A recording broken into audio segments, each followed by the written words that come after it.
Buenas tardes a todos.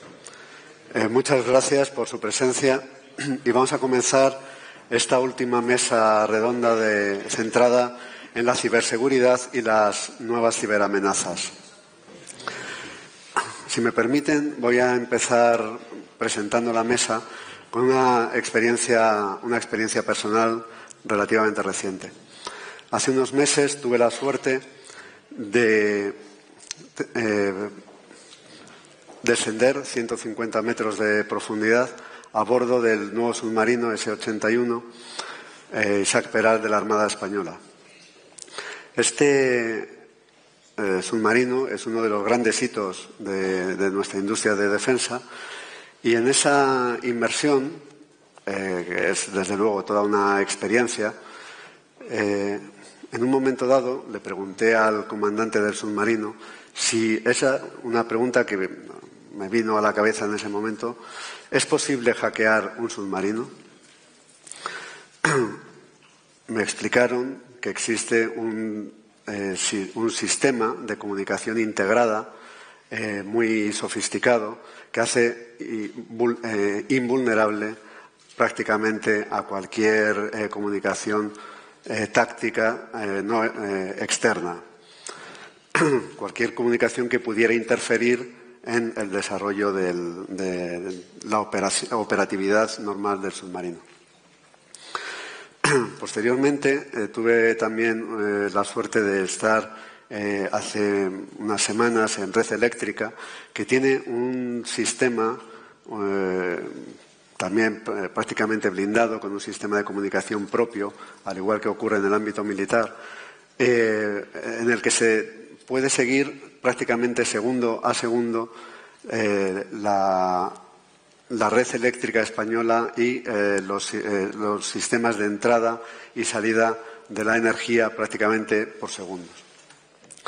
Red Eléctrica tiene una sala de control paralela en un lugar indeterminado de España y como es una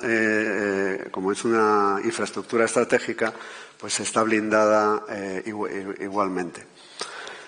Son solo dos ejemplos que vengo a traer para resaltar la importancia de las nuevas tecnologías y sobre todo de las vulnerabilidades que pueden tener en el ámbito de la defensa nacional y también, lógicamente, en nuestro día a día. Creo que no somos suficientemente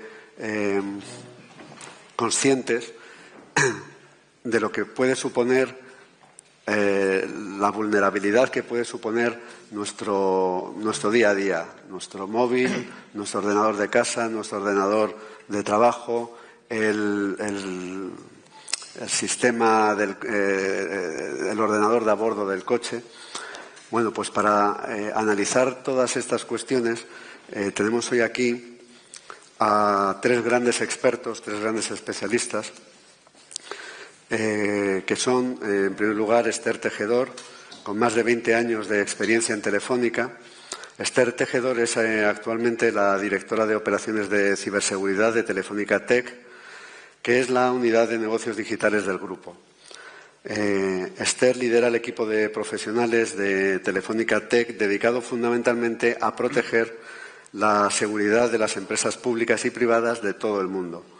Para ello, la compañía cuenta un centro de operaciones digitales con ubicación en España y Colombia y con una red global de centros de operaciones de seguridad desde donde se monitoriza y supervisa la seguridad de los clientes durante las 24 horas todos los días del año.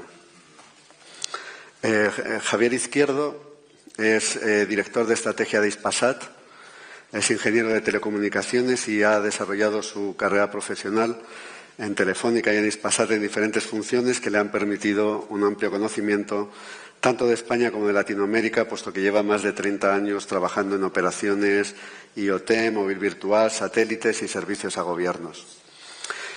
Y nos acompaña también David Ramírez, que en la actualidad ocupa el puesto de analista principal en el Instituto Español de Estudios Estratégicos, centrado principalmente en cuestiones de ciberseguridad, industria y mercados de defensa y Unión Europea, y que tiene también una larga trayectoria profesional.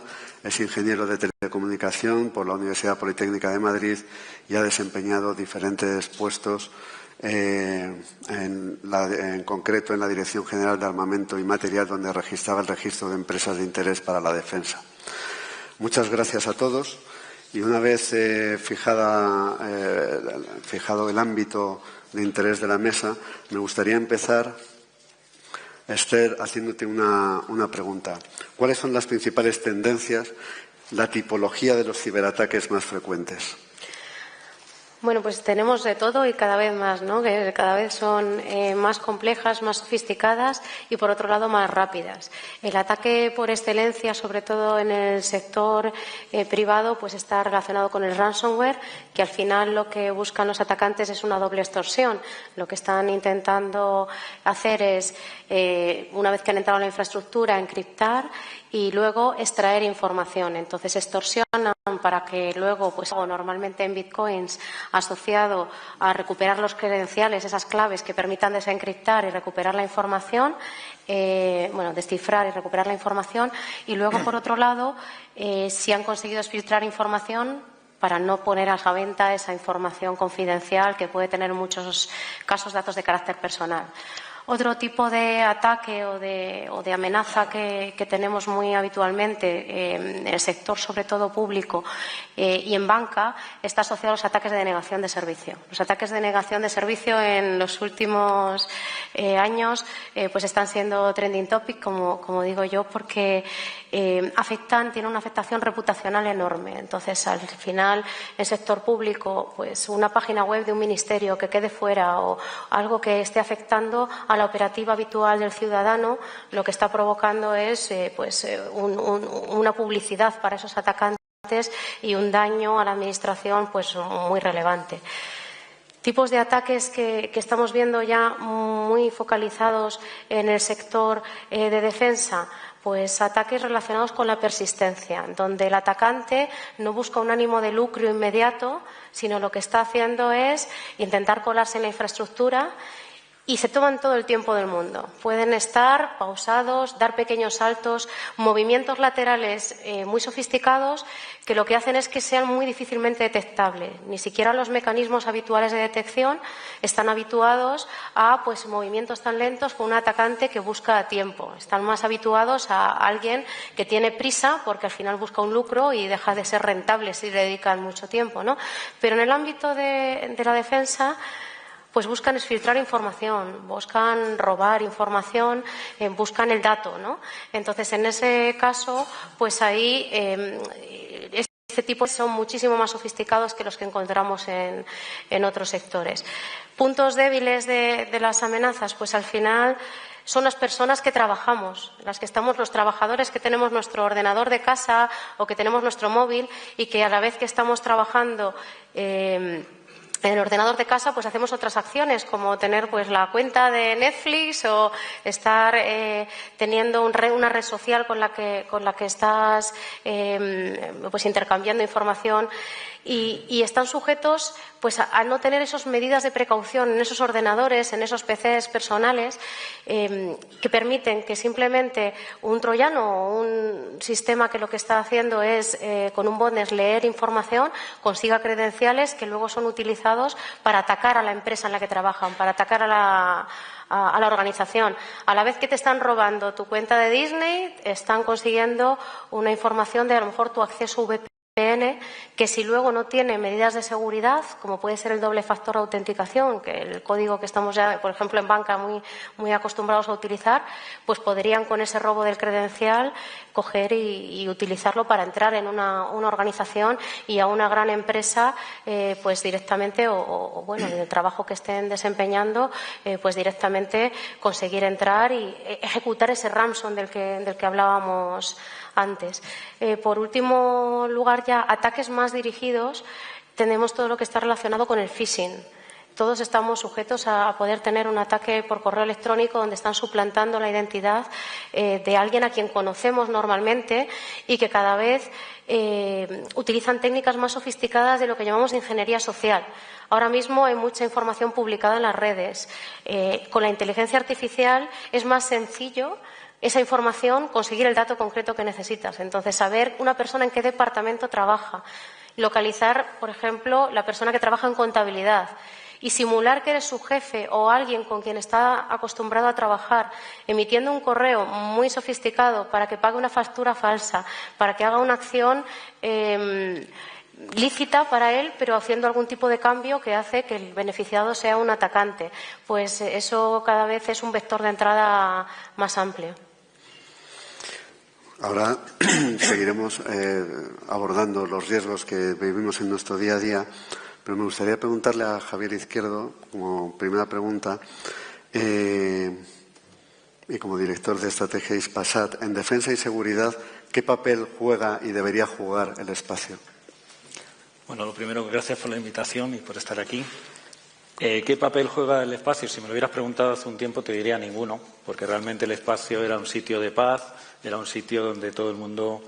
Pero últimamente, y debido a todos estos ciberataques, a todo el tema de las guerras, lo que hemos visto es que el espacio empieza a jugar un papel más relevante y hay una atención que los países, los gobiernos, la defensa, ha empezado a mostrar por el espacio por conformar sistemas independientes seguros y que tengan al final una capacidad de conformar comunicaciones, no voy a decir inviolables porque todo en algún momento podrá ser violado, pero con capacidad de poder desarrollar las comunicaciones relevantes de seguridad y defensa.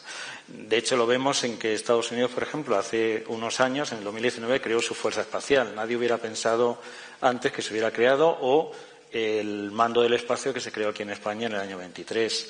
La propia Comunidad Europea, Unión Europea, tiene su propia estrategia ya de desarrollo de seguridad y defensa del espacio.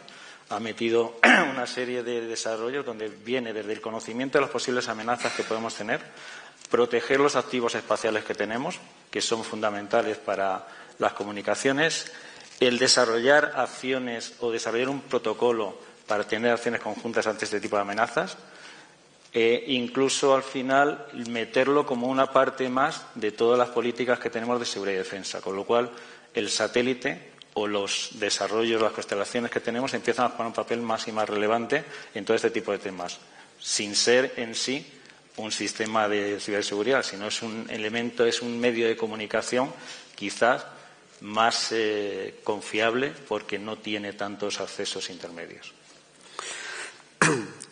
Me dirijo a ti ahora, David, para formularte una primera pregunta. Y voy a ir directamente al grano.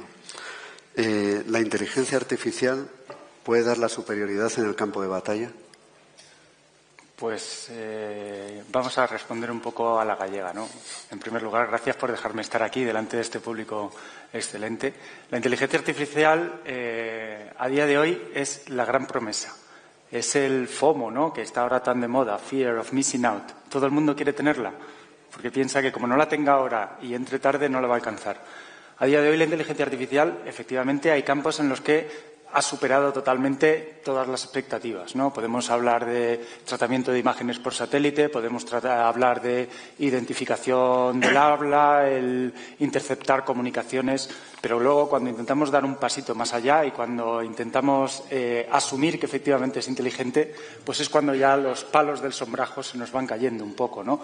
Cuando intentamos encontrar esa inteligencia de que dices, pero ¿cómo el sistema no se ha dado cuenta de...? Pues sí, es muy fácil recopilar información, conseguir agruparla, conseguir tratarla de forma masiva y convertirlo en algo asumible por el ser humano, pero de ahí a dar al siguiente paso y superar al ser humano en el manejo de esa información y utilizarla de forma productiva para cumplir unos intereses, no solamente un algoritmo, pues ahí es donde tenemos un gran campo de trabajo, tenemos un montón de hueco para que nuestra industria, nuestra empresa de defensa pueda trabajar y generar unos productos que sean de interés para la sociedad, por supuesto, y a día de hoy que prácticamente todas las tecnologías son duales para la defensa y la seguridad y para los ciudadanos, pues intentar encontrar esas oportunidades para tener una industria sostenible que va a redundar en el beneficio de todos. Así que a día de hoy la inteligencia artificial es fundamental, sin duda. ¿Cumple todo aquello que nos podrá dar? pues desde mi punto de vista todavía es una tecnología que le queda un periodo de maduración bastante largo, sobre todo en ciertas áreas específicas. Estamos viendo los problemas que tenemos, por ejemplo, con la conducción autónoma, que es una cosa que la vemos como muy civil, pero para los militares, por ejemplo, es fundamental, porque una de las fuentes de mayor riesgo para un despliegue en el extranjero, por ejemplo, es la dotación logística, el agua, el combustible, los víveres, el armamento, etcétera. Y a día de hoy, pues un convoy de camiones pesados que viajan a una velocidad limitada, pues son un blanco bastante problemático. Y ahí es donde podríamos al menos eliminar la componente humana, es decir, que no vayan pilotados, que tengamos bajas materiales, pero que no tengamos bajas personales. Pero a día de hoy, pues por desgracia, pues no podemos contar con un sistema en el que podamos confiar plenamente. El impacto en la ciberseguridad de la irrupción masiva de la inteligencia artificial, ¿en qué os está cambiando la vida en grandes empresas como Telefónica? Bueno, pues primero voy a empezar a contaros cómo utilizan la inteligencia artificial los malos y luego cómo nosotros, para dejaros luego con el buen sabor de boca de oye, que también sirve para protegernos, ¿no? Pero la llegada de la IA pues es muy relevante, porque antes, cuando un atacante tenía que generar malware, pues necesitaba perfiles con gente con mucha experiencia, con muchas habilidades. Ahora hay plataformas que generan el malware as a service, como quien dice, ¿no? O sea, plataformas que generan el propio malware y que se saltan los controles éticos que llevan las plataformas de ciberseguridad, pues que estamos utilizando el resto de personas, ¿no? Los ciudadanos.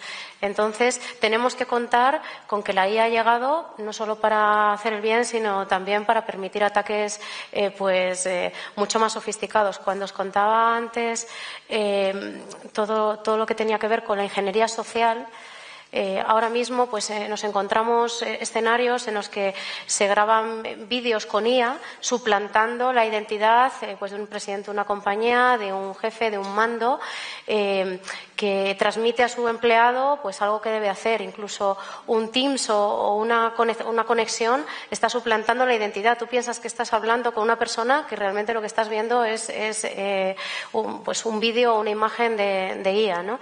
Entonces, cada vez es más complejo saber qué es real y qué no lo es. Y eso los malos sobre todo lo utilizan pues para hacer esas técnicas de smishing que hablábamos, que buscan robo de credenciales que luego permiten colarse en las infraestructuras. Pero por otro lado, nosotros utilizamos la IA para la defensa desde dos planos principales. Los fabricantes la están incorporando y eso es muy bueno, porque, por ejemplo, el último elemento de protección de ciberseguridad que ya protege lo que serían los servidores, los ordenadores, los últimos elementos que serían los EDRs, como si fueran antivirus de última generación, incorporan análisis y patrones de comportamiento, analítica de datos que al final pues te permite detectar algo que está aconteciendo con un procesado predictivo de la información. Entonces, eso hace que la tecnología sea mucho menos vulnerable, sea una tecnología mucho más adaptada para captar amenazas, ¿no? Y luego, por otro lado, en los SOCs, nosotros lo que hacemos es utilizar mecanismos de IA para que nuestros procedimientos permitan que los análisis más básicos pues se puedan realizar al final por máquinas y que los analistas de seguridad, que cada vez, como os podéis imaginar, hay más alertas, más información y el trabajo sería ingente, inmanejable, haría falta una cantidad ingente de personas para procesar todos los datos que hay ahora mismo, pues que esos primeros decisiones, esos primeros niveles que no son tan sofisticados se puedan realizar por estas máquinas, ¿no? Y los analistas dediquen tiempo de calidad para hacer ya un análisis que en estos momentos solo humanos pueden realizar. Entonces nos facilita que los procesos de defensa sean muchísimo más eficientes. Entonces, la verdad es que el panorama que dibujas es bastante preocupante, ¿no? Sobre todo a nivel usuario. Es decir, si a mí me pueden poner una videoconferencia, por ejemplo, con una persona creada por inteligencia artificial que a mí me deja en una inseguridad absoluta, ¿no? ¿Cómo se puede combatir eso? Bueno, pues porque también todo lo que es la detección mejora. Entonces, cuando tú tienes un contenido, ahora mismo ya cada vez más se puede hacer una analítica, detectar qué vídeos son falsos creados por IA. Y eso permite que cuando están suplantando la identidad en una empresa, pues nosotros tengamos permiso para hacer ese takedown de ese vídeo o indicar que ese vídeo es fraudulento y poder hacer esa bajada de contenidos. Es lo mismo que cuando se suplanta pues una página, por ejemplo, de un banco y que realmente pues ya sabéis que agregan una letra más o una letra menos y son la imagen casi idéntica a la de ese banco, bueno, pues ahí en cuanto se detecta tienes un montón de herramientas y maquinaria técnica que te permite esa detección. Tú lo que haces ya es solicitar la bajada del contenido para que ese contenido no se pueda hacer. Pero, ¿qué quiero transmitir con esto? Que hay que tener cuidado. Que no consiste solo ya en lo que recibes por escrito, las imágenes que ves. Cada vez tienes que dudar más y cuestionarte más si la información que estás recibiendo es real o no. Entonces, no son todavía tan capaces de suplantar. Siempre hay pequeños matices. Pero, por ponerte un ejemplo, un vídeo grabado el presidente de una compañía con IA falso, recomendando a los ciudadanos invertir en bitcoins en una empresa X que de los atacantes. Entonces, claro, eso para todo el público, cuando lo ven, alguien de confianza, alguien que es mediáticamente relevante, pues imaginaros, ¿no? ¿Qué hace la empresa para la que trabaja? Pues tener medidas de protección para proteger la imagen de aquellas personas que son VIPs de esa compañía y esto pues intentar detectarlo en el menor tiempo posible y que ese contenido baje y al final los afectados sean el menor número posible de personas. Pero sí, bueno, hay que tener miedo, pero por otro lado cada vez hay más defensa, hay más maneras de defendernos y ahí contarte pues, lo que tú decías. Todos los submarinos llevan medidas de protección embarcada.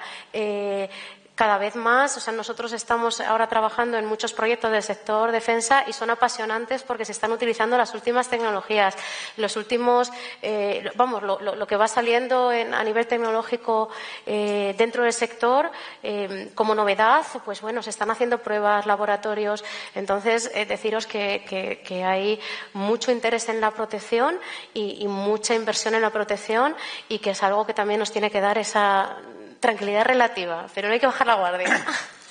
Otra de las grandes tecnologías, aparte de la inteligencia artificial que están irrumpiendo con gran fuerza, es la tecnología cuántica. Los ordenadores cuánticos ya empiezan incluso a hackear los sistemas de encriptación hasta ahora considerados seguros, por lo que es posible que se requiera dar un paso más, al igual que lo que hablábamos ahora con la inteligencia artificial. ¿Qué medidas deben tomarse para resolver este reto? La verdad es que efectivamente la tecnología nos permite, pero no solamente la parte buena, nos permite también la parte mala. ¿Y qué significa esto? Que nosotros creamos sistemas de encriptación seguros y esa misma tecnología que va avanzando hace que esos sistemas que eran seguros ayer hoy se conviertan en menos seguros o se conviertan en algo que teóricamente es atacable.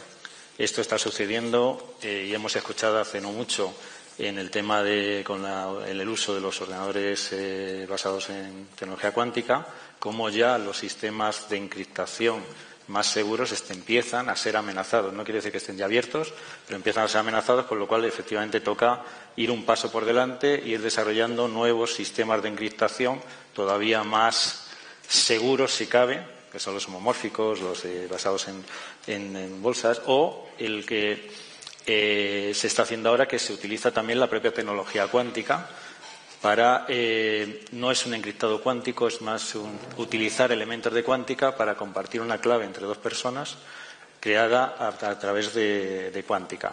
¿Qué ventaja te ofrece eso frente a otros sistemas que están ahora mismo en curso?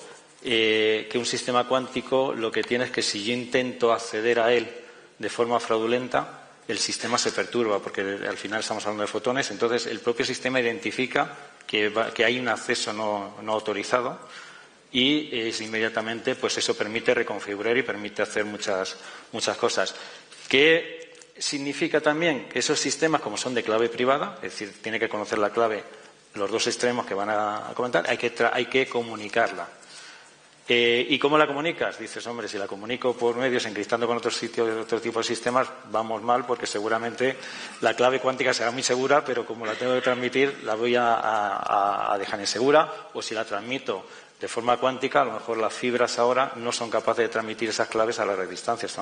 Entonces, el satélite, de nuevo, vuelve a jugar un papel que yo creo que es relevante. Y lo que se está haciendo con el tema del satélite, y ahí Hispasat está siendo muy activo, es avanzar en demostrar las posibilidades de que esas claves cuánticas se transmitan desde los satélites.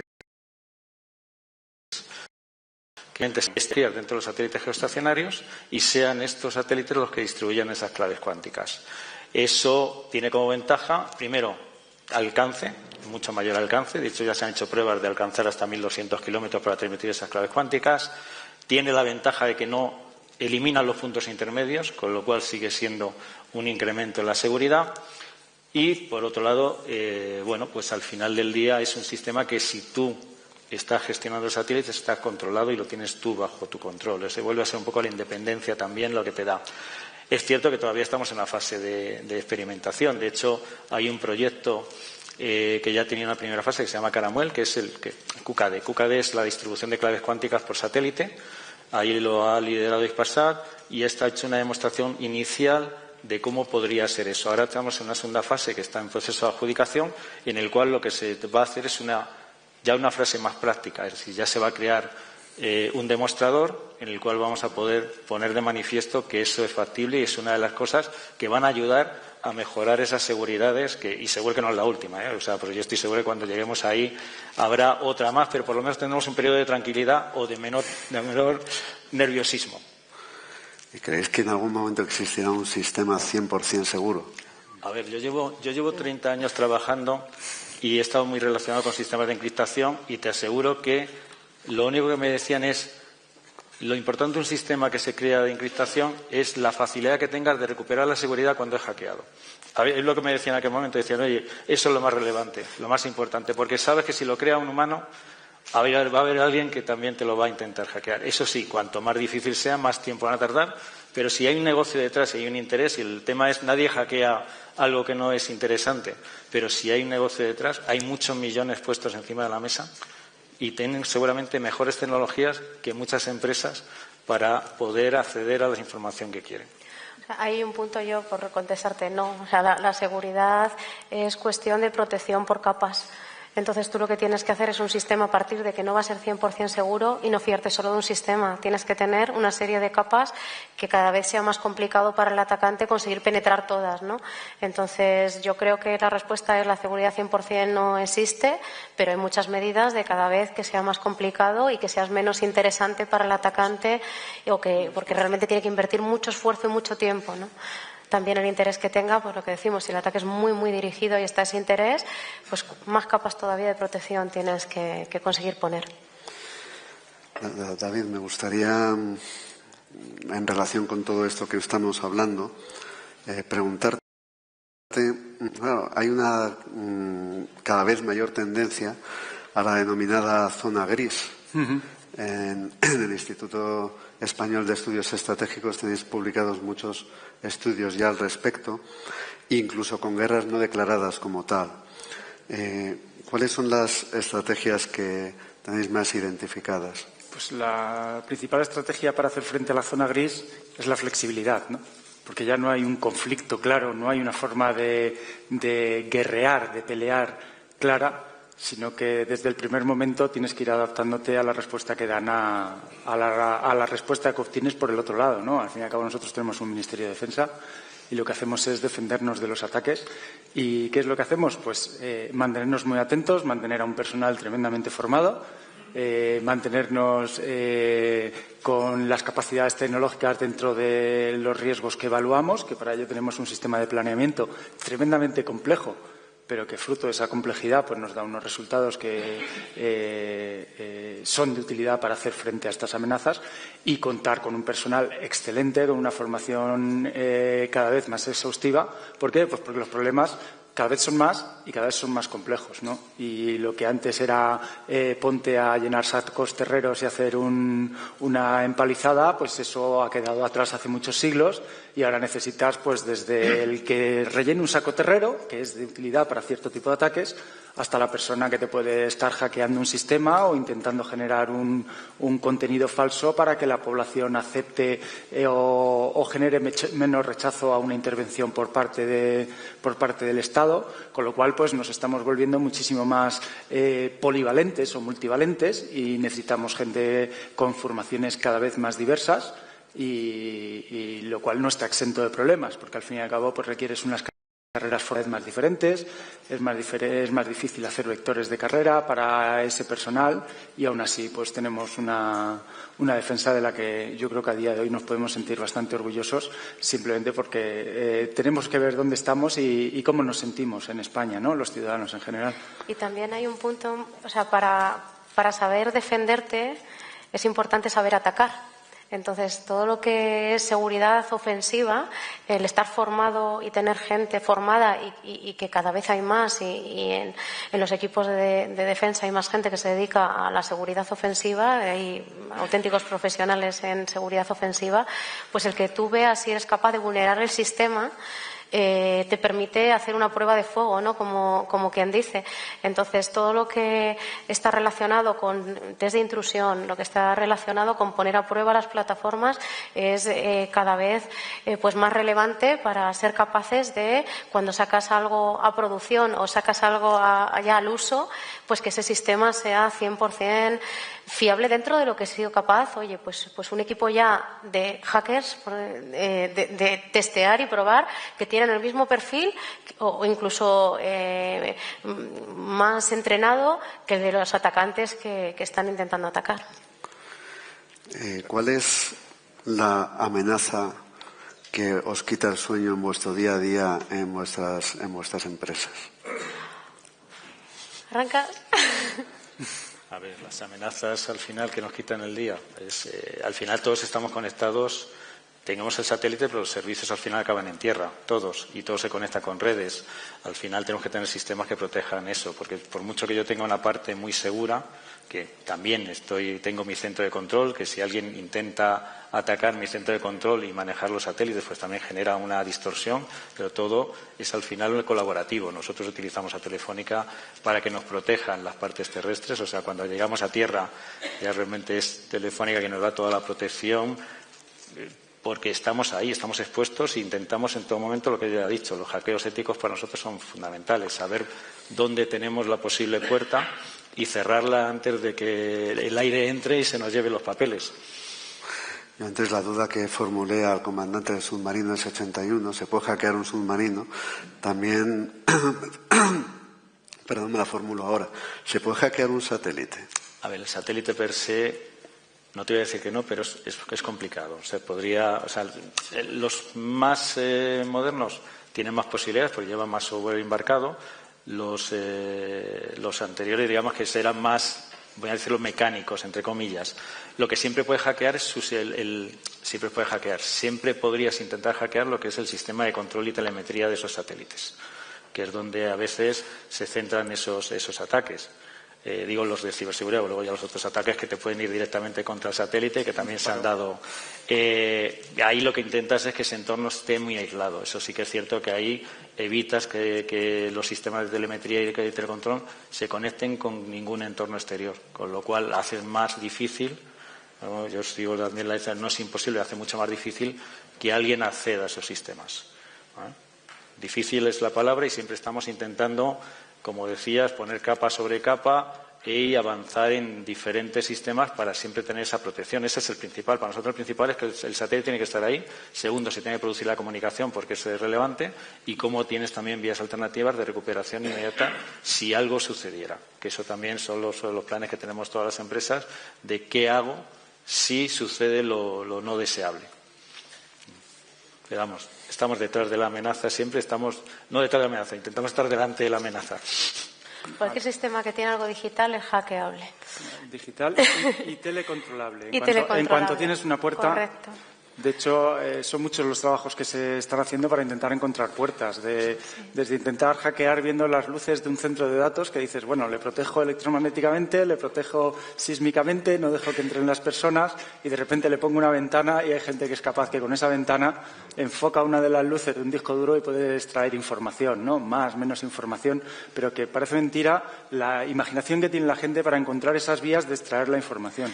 Decías tú, ¿cuál es la mayor amenaza del Ministerio de Defensa? Pues lo dice nuestro general, el director del CSTIC, ¿no? Que estamos centrados en la información. Nuestra mayor amenaza, que nos roben una información. ¿Esa información era relevante? No lo sé, pero quiere decir que si nos la han robado no la hemos protegido lo suficiente, ¿no? Y nos da igual la plataforma, nos da igual la herramienta. Lo que nos tenemos que centrar es que hacer esa cobertura global para que esa información permanezca segura y que podamos conservar esa soberanía y esa autonomía plena en la toma de decisiones, porque no hay alguien que nos lleve a la delantera porque se ha enterado antes que nosotros de qué íbamos a decidir, ¿no? Que es lo que ocurre cuando consigues información confidencial, al fin y al cabo. Para ir terminando, me gustaría que nos contaréis, por favor, cuáles son los próximos retos, los principales planteamientos de futuro que tenéis para contrarrestar todas estas amenazas a las que nos vemos abocados en nuestro día a día. Bueno, pues por empezar, todo lo que tiene que ver con el sector industrial, cuando hablamos de delitos son susceptibles de ser hackeados, hablamos de un satélite, pero hablamos de una central nuclear, hablamos de una refinería de petróleo, hablamos de casi cualquier elemento que tiene conectividad, ¿no? O lo que indicabas, ¿no? Que tiene un software, pues que alguien puede afectar al funcionamiento normal, ¿no? Entonces, esto es algo que la seguridad industrial se lleva trabajando ya muchísimos años, pero todavía, como son sistemas en muchos casos tan antiguos, sistemas tan complejos, que son muy propietarios de los fabricantes, da miedo ese salto. Cada vez ya en todos los sectores la logística, que dices, oye, ¿es logística? ¿Se considera seguridad industrial? Sí. O sea, en cualquier centro que esté repartiendo elementos logísticos, pues también está sujeto a ser tratado como un elemento de seguridad industrial. Pues ahí creo que hay mucho por hacer todavía para conseguir desplegar ese tipo de proyectos. Lo mismo afecta en medicina. Todo lo que son los sistemas sanitarios que se utilizan el mismo tipo de sondas, que ahí lo que haces es poner ojos e intentar detectar amenazas poniendo primero ojos, sabiendo que tienes y necesitas ese paso intermedio para poder proteger. Pues creo que tenemos que conseguir dar el salto de que la implantación, que ya en el mundo TI está al orden del día, pues que consigamos que haya una inversión fuerte en esa parte, ¿no? Por hablar de temas ya mucho más novedosos, lo que hablábamos de la Quantum Security, que cada vez ya empiezan a existir mecanismos dentro de las tecnologías, igual que hablábamos, que incorporan elementos de guía para poder proteger. Los fabricantes están ya volcadísimos en la parte de Quantum Security y es bueno pues ver todas esas tecnologías que van apareciendo, lo que los fabricantes van desarrollando, cómo lo podemos aplicar para empezar a securizar y llegar antes que los ordenadores cuánticos, ¿no? Para esas codificaciones, pues que las consigamos proteger. Y luego lo que hablábamos de IA. La IA desde el punto de vista de infraestructuras que proporcionan casos de uso, que todo el mundo está como loco para poder montar casos de uso que den beneficios en muchos casos al ciudadano, ¿no? El sector público, oye, pues para saber cuándo un tren tiene retraso, cuánto se está retrasando, cuánto no, qué alternativas tienes. Hay cada vez más casos de uso porque se intenta buscar eficiencia que utilizan IA. Bueno, pues proteger esas infraestructuras sobre las que se montan esos casos de uso. Estamos viendo cada vez más a la venta cuentas que son cuentas de uso de IA. Igual que ahora te roban una cuenta de correo electrónico o una cuenta de una red social, si te roban una cuenta asociada a imaginaos, un copilot, por poner una tecnología, pero vamos, cualquier elemento, ¿cuánta información no pueden conseguir con esa cuenta? Es mucho más fácil extraer y robar y exfiltrar esa información. Entonces, bueno, pues esos aspectos yo creo que son cosas en las que estamos trabajando mucho para garantizar la protección y bueno, a todas las empresas de múltiples sectores con las que estamos trabajando. desde nuestro lado, más bien, nosotros lo que estamos haciendo o lo que estamos participando en un proyecto europeo, el programa IRIS, que ha sido lanzado por la Unión Europea y que busca tener un sistema de comunicación seguro y conceptualizado y propietario de la propia Unión Europea, conceptualizado desde el momento cero, con todos aquellos sistemas que estén al alcance y que vayan a llegar en los próximos años, porque lanzar todo un sistema de satélites no es algo que se haga en 2 días, incorporando desde el momento cero esa seguridad intrínseca. Es una constelación de satélites de diferentes órbitas. De hecho, llevamos más de un año, casi diría 2, trabajando con la Unión Europea a través de un consorcio para configurar esa solución, que es una solución que contiene, participa la industria del espacio porque es un proyecto público-privado. O sea, hay una parte, todo pertenece a la Unión Europea, pero existe una parte de capacidad que se va a dedicar a sistemas comerciales. Ya se ha hecho todo el proceso de oferta y debería, en breve, pues la Unión Europea tomar una decisión porque es necesario arrancar con ese tipo de soluciones que estén autocontenidas y que permitan a Europa tener esas comunicaciones seguras para cualquier uso gubernamental, sea civil o de defensa, que permita también que la industria europea avance en todos esos temas a nivel de todos los aspectos, no solo de espacio, sino temas de seguridad, y en general pues que nos dé una visión de lo que viene a continuación, porque también está contemplado en el programa una capa, digamos, de satélite que actualmente está bajo desarrollos, que va a ser experimental para ver qué podemos hacer más allá. O sea, que la Unión Europea está pensando no solamente en las comunicaciones de ahora, sino en las comunicaciones o en los servicios que tendrían que prestarse a futuro. Eso en el... Y una última conclusión, ya para cerrar la mesa. Simplemente para la seguridad, 3 pasos básicos, ¿no? El primero, la cultura. No puede ser que un militar a bordo de una fragata monte una red wifi porque el sistema de comunicación de la fragata no da lo que podría dar, porque lo conozco del mundo civil. En segundo lugar, financiación suficiente. El que algo quiere, algo le cuesta y, por desgracia, eso es incuestionable. Y, en tercer lugar, contar con una cadena de suministro, en primer lugar, fiable para todos aquellos ámbitos a los que yo no consigo llegar. Es decir, España no puede fabricar todo. Y también de confianza para aquellas cosas en las que tengo que decir no a un producto que no tenga el control completo, que tenga una industria detrás en la que pueda confiar. Y que para ello pues necesito una universidad que investigue, un tejido financiero que la financie, una industria que coja ese dinero y ese conocimiento y genere unos productos y nos permita estar pues al filo de la navaja para ser un actor estratégico relevante y ser de confianza para nosotros mismos, pero también para todos nuestros aliados y todas aquellas personas que decidan confiar en nosotros. Bueno, pues está claro que la ciberseguridad es uno de los grandes retos que tenemos como sociedad. Muchísimas gracias por vuestra participación y ha sido un placer.